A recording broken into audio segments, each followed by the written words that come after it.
किस पाप के कारण स्त्री के भाग्य में कभी पुत्र नहीं होती है? वह हमेशा के लिए निसंतान रहता है।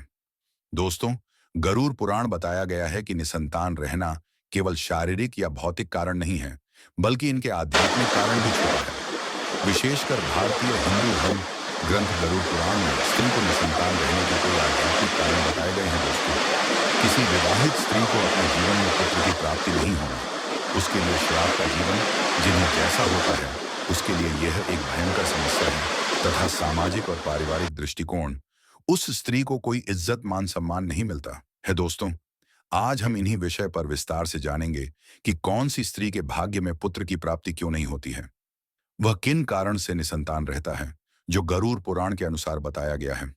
तो आइए बिना देर किए शुरुआत करते हैं।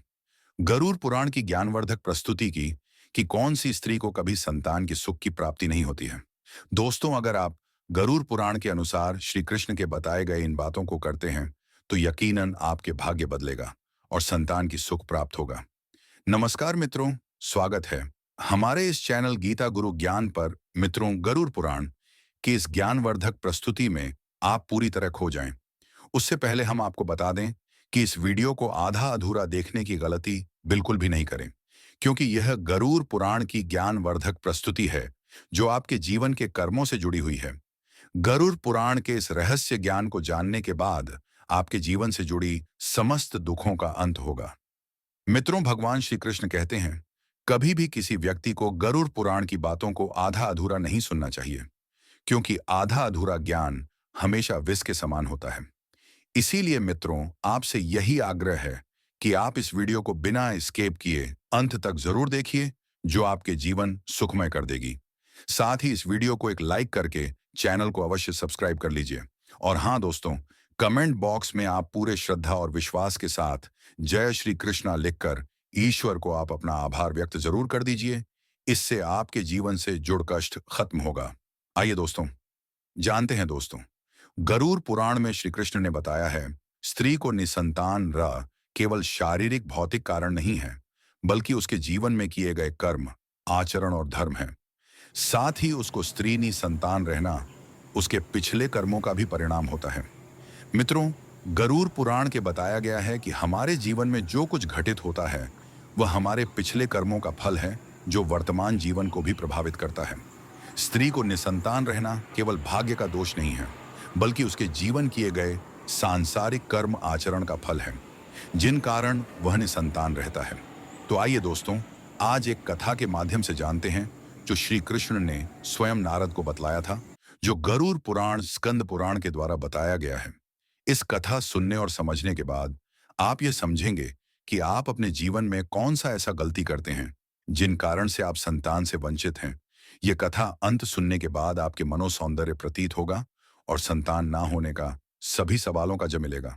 मित्रों, एक समय की बात है, भगवान श्री कृष्ण अपने दिव्य आसन पर ध्यान मग्न में बैठे हुए थे। तभी देवर्षि नारद नारायण नारायण का जाप करते हुए उनके पहुंचते हैं और उन्होंने भगवान श्री कृष्ण को आदर पूर्वक प्रणाम किए और बोले, हे प्रभु, आप त्रिकालदर्शी हैं, न लोक का स्वामी हैं। हे प्रभु, मेरे मन में एक सवाल है जो मेरे मन को बहुत व्याकुल और चिंतित कर रहा है। मैं उन्हीं प्रश्न के सवाल जानने आपके पास आया हूं। हे प्रभु, आपने सृष्टि का निर्माण किया है, सबको जीव सुख और संतान का दिव्य वरदान दिया, लेकिन कुछ स्त्री ऐसी होती हैं जिन्हें अपने जीवन में संतान सुख की प्राप्त नहीं होता है। वह हमेशा संतान से वंचित रहता है। इसका क्या कारण है? क्या यह उनके भाग्य का दोष है या उनके कर्मों का परिणाम? फिर भगवान श्री कृष्ण नारद की बात सुनकर मुस्कुराए और बोले, हे नारद, आपका यह प्रश्न बहुत गुणमक्कुम संगीत का फल है। जो अपने जीवन में और पिछले जन्म के जो पाप किया है वह इस जीवन में उसका फल भोगता है। स्त्री को निसंतान रहना उसके पिछले कर्म और वर्तमान जीवन में किए गए कर्मों का फल है, जिसे समझना आसान नहीं है। लेकिन गरुड़ पुराण में इस विषय पर विस्तार से बताया गया है। मैं तुम्हें एक कथा सुनाता हूं जो न तुम्हारे इस प्रश्न उत्तर देगी, बल्कि हर मानव जाति के लिए एक चेतावनी और प्रेरणा भी होगी। तुम इस कथा को पूरे ध्यान पूर्वक आखिरी तक सुनो और समझो। फिर कृष्ण बोले, हे नारद, यह गरुड़ पुराण धार्मिक और आध्यात्मिक कथा है जो जन्म और कर्मों पर आधारित है। जो इस कथा को आधा अधूरा सुनने की गलती करता है उस पर भारी संकट आती है, क्योंकि आधा अधूरा ज्ञान हमेशा विष के समान होता है। कृष्ण बोले, है नारद, इस कलयुग भरी संसार में जो मनुष्य इस कथा को पूरे ध्यानपूर्वक आखिरी तक सुन लेगा और समझ लेगा, उसका इस संसार से सभी पाप कर्म, क्रोध और निसंतान से मुक्ति मिलेगा। फिर नारद बोले, हे प्रभु, मैं उस कथा को पूरे ध्यानपूर्वक आखिरी तक सुनूंगा और समझूंगा। आप उस कथा को पूरे निश्चित हो सुनाए मित्रों। फिर श्री कृष्ण बोले, है नारद, प्राचीन काल में एक नगर में चंदना नामक स्त्री रहती थी। वह बहुत धनवान और देखने में बहुत सुंदर थी, लेकिन वह अपने जीवन में संतान सुख से वंचित थी। उसके पति और परिवार समाज ने हर संभव उपाय किया कि उसे एक संतान हो जाए, परंतु वह गर्भ धारण नहीं कर सकी। चंदना ने भी स्वीकार कर लिया कि वह कभी मां नहीं बन सकती है। उसका भाग्य का दोष है। वह हमेशा परेशान, चिंतित रहता, लेकिन उसके मन में हमेशा यह प्रश्न उत्पन्न होता कि आखिर हमें किन कारण से संतान का सुख नहीं मिल रहा है। फिर एक दिन चंदना के मन में एक सवाल उत्पन्न हुआ कि शायद हमें किसी दोष के कारण हमारे भाग्य के संतान की सुख नहीं है। क्यों नहीं हम अपना भाग्य किसी साधु से दिखाएं? फिर चंदना एक दिन किसी तपस्वी साधु के पास पहुंचा। उसने तपस्वी साधु से बोले, है तपस्वी संत, हम अपने जीवन से बहुत परेशान हैं। हमें संतान की सुख क्यों नहीं मिलती है? आखिर ही हमारे भाग्य में क्या है? हमारे भाग्य से कोई दोष है या हमारे पिछले कर्मों का परिणाम है? तब तपस्वी साधु ध्यान लगे और बोले, हे चंदना, यह तुम्हारे पूर्व जन्म के कर्मों का फल है, जो आज तुम उस कर्म का फल भोग रहे हो। हे चंदना, तुम्हें संतान सुख इसलिए नहीं मिलता है क्योंकि तुम पिछले जन्म में तुमने एक गर्भवती स्त्री का अपमान किया था। तुमने उसे अपने घर से अपशब्द कहकर बाहर निकाल दिया था। तुम उसकी मदद करने की वजह तुमने उसका अपमान किया था। उस स्त्री ने तुम्हारे इस व्यवहार से दुखी होकर तुम्हें श्राप दिया था कि तुम अपने अगले जन्म तुम्हें संतान सुख नहीं मिलेगा। तुम जैसे मुझे गर्भपात में अपमानित किया है, तुम इसी के लिए तड़पोगे और तुम्हें कभी संतान की प्राप्ति नहीं होगा। साथ ही तुम्हारे द्वारा पितरों को तर्पण नहीं मिलने के कारण उनका आशीर्वाद तुम्हें प्राप्त नहीं होता है। तुम इन्हीं कारण से निसंतान हो। तभी चंदना यह सुनकर रोने लगी और साधु तपस्वी से इसका समाधान पूछा। साधु ने जवाब दिया, है चंदना, तुम अपने जीवन को सत्य, धर्म और कर्म से तुम अपने जीवन को बदल सकते हो। तुम कर्मों का प्रायश्चित करो और भगवान विष्णु की भक्ति करो, पितरों का तर्पण करो, गरीबों और असहाय की सेवा में तुम अपने जीवन समर्पित करो। इससे तुम्हारे दोष दूर होगा और तुम्हें संतान की सुख प्राप्त होगा। फिर चंदना ने संत के मार्गदर्शन चलना शुरू किया। ने सबसे पहले गर्भवती स्त्रियों की सेवा के लिए चंदना ने अपने नगर में एक धर्मशाला स्थापित किया, जिसका नाम मातृ सेवा आश्रम रखा। इसमें गर्भवती स्त्रियों के लिए सभी प्रकार का सुख दिया। उसके अच्छे स्वास्थ्य के लिए वेद को रखा, उसे स्वयं भोजन देता, उसकी सेवा करता। उसने यह प्रण लिया कि कोई गर्भवती स्त्री उसके नगर में दुखी नहीं रहेगी, नहीं कोई भूखा रहेगा। फिर एक दिन एक गरीब गर्भवती स्त्री आश्रम में आई। वह अत्यंत बीमार थी और उसके पास रहने के लिए घर भी नहीं था। चंदना ने उसकी पूरी तरह देखभाल किया और उसकी सेवा की। उनके गर्भपात के बाद जब उसने एक पुत्र को जन्म दिया, फिर उस गरीब स्त्री ने चंदना से कहा, हे देवी, आपने मेरे जीवन को नया मार्ग दिया। आप वास्तव में मां का रूप है। फिर को उस गरीब स्त्री की बात सुनकर उसका हृदय शत हो गया और उसे आंसू आने लगा। उसे उस समय शांति और सुख शांति का अनुभव हुआ। फिर उसके बाद चंदना ने पितरों से आशीर्वाद प्राप्त करने के लिए अपने पितरों को विधि पूर्वक श्राद्ध और तर्पण किया। उसने गंगा नदी के तट पर जाकर पितरों की आत्मा की शांति के लिए यज्ञ किया। उसने वैदिक मंत्रों का जाप कराया और ब्राह्मणों को भोजन करवाया। अपनी पितरों के प्रति प्रणाम व्यक्त करते हुए उसने उनसे क्षमा याचना किया। फिर उस रात चंदना ने स्वप्न में अपने पितरों को देखा। वे प्रसन्न होकर बोले, हे पुत्री, तुम्हारे इस तर्पण और श्रद्धा से हमारी आत्मा को शांति मिली है। हम तुम्हें आशीर्वाद देते हैं कि तुम्हारा जीवन पूर्ण हो।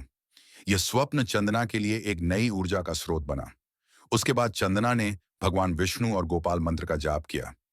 चंदना ने भगवान विष्णु की पूजा के लिए एक विशेष अनुष्ठान किया। उसने गोपाल मंत्र और श्री हरिया गोपाला स्वाहा मंत्र के 108 दिन तक नियमित जाप उच्चारण किया। इस अनुष्ठान के दौरान उसने निरंतर ब्रह्मचर्य और सात्विक भोजन पालन किया। वह सुबह और शाम भगवान विष्णु के चरणों में बैठकर गीता का पाठ करती, उसके पूजा करती। एक दिन पूजा के समय भगवान विष्णु की मूर्ति से प्रकाश की किरणें निकला। चंदना को यह महसूस हुआ जैसे भगवान उसे आशीर्वाद दे रहे हों। उसके मन में एक आंतरिक आवाज सुनाई दिया। उसे यह सुनाई दे रहा था कि चंदना, तुम्हारी तपस्या सफल हुआ। मैं तुम्हें आशीर्वाद देता हूँ। तुम्हारी मनोरथ पूर्ण हो। तुम विश्वास बनाए रखो। फिर उसके बाद चंदना ने गरीबों में दान और परोपकार किया। चंदना ने अपने पति के साथ मिलकर गरीबों और अनाथ बच्चों के लिए एक विशेष सेवा केंद्र स्थापित किया। यहाँ अनाथ बच्चों को शिक्षा, भोजन और सभी प्रकार का सुख दिया। चंदना ने यह समझ लिया था कि सच्चा सुख दूसरों की सेवा करने में है। एक दिन एक अनाथ बच्चे, जो जन्म से मुख से बधिर था, वह बच्चा चंदना की सेवा से इतना प्रेरित हुआ कि उसने पहली बार अपने मुख से चंदना को मां शब्द बोला। यह चमत्कार चंदना के लिए एक ईश्वरीय संकेत था। उसकी यह सेवक उसके जीवन रंग ला रही है। मित्रों, चंदना के इन सभी प्रायश्चित कुछ महीने के बाद चंदना को यह महसूस हुआ कि वह गर्भवती है। यह खुशी उसके संगीत आशीर्वाद माना। फिर चंदना 9 महीने बाद एक तेजस्वी पुत्र को जन्म दिया। वह बालक न केवल शारीरिक रूप से सुंदर था, बल्कि उसमें दिव्य गुण भी था। लोग कहते थे कि यह बालक भगवान के विशेष आशीर्वाद से जन्मा है। फिर नारद ने भगवान श्री कृष्ण को प्रणाम किया और कहा, हे वासुदेव, आपकी यह कथा हर वह स्त्री के लिए प्रेरणा का स्रोत होगा जो स्त्री अपने जीवन में संतान के सुख से वंचित है। इस पर चलकर हर मनुष्य अपने जीवन के कर्मों को बदल सकती है। दोस्तों, गरुड़ पुराण हमें सिखाता है, मनुष्य की जीवन एक बोया हुआ खेत की तरह है। जिस प्रकार मनुष्य अपने खेत में जो बच बोता है वह फल प्राप्त होता है, उसी प्रकार मनुष्य अपने जीवन में जो जैसा कर्म करता है वह अपने जीवन में वही फल भोगता है।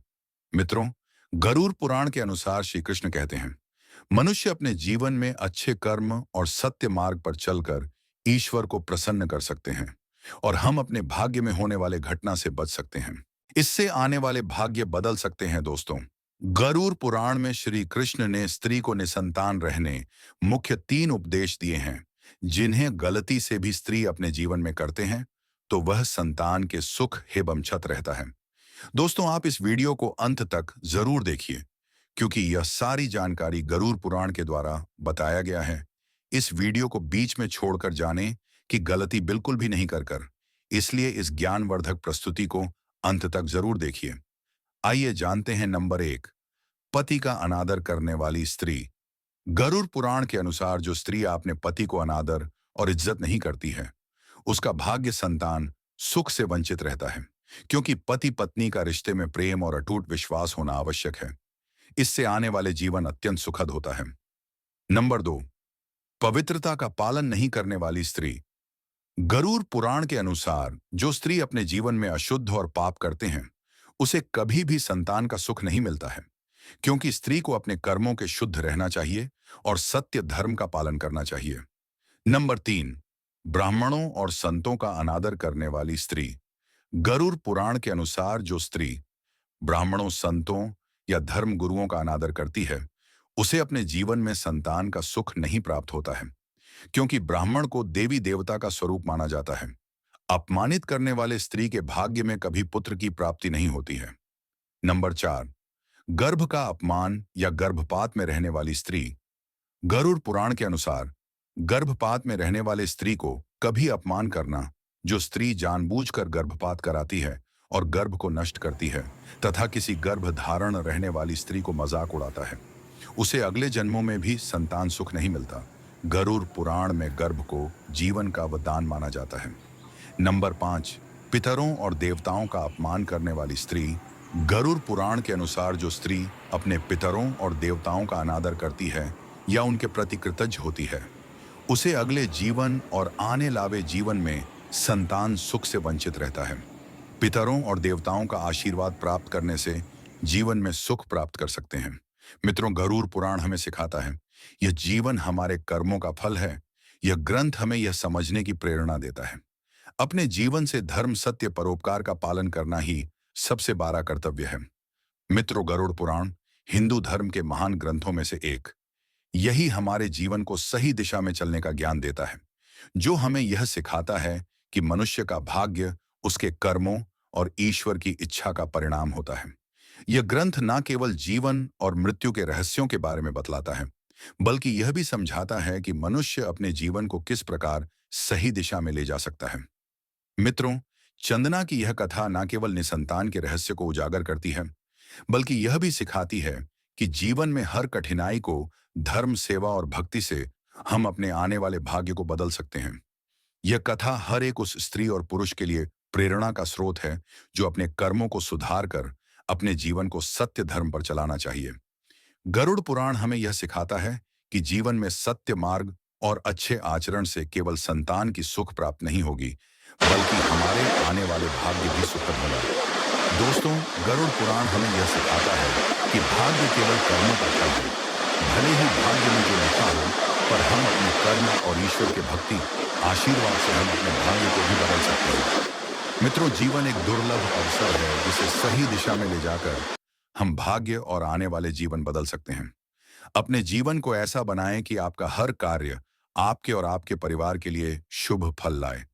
धर्म, सत्य और करुणा से भरा जीवन ही ईश्वर का सबसे बड़ा आशीर्वाद है। धन्यवाद दोस्तों। गरुड़ पुराण के द्वारा सभी बतलाए गए बातों को अवश्य ध्यान में रखें और सत्य की राह पर चलें।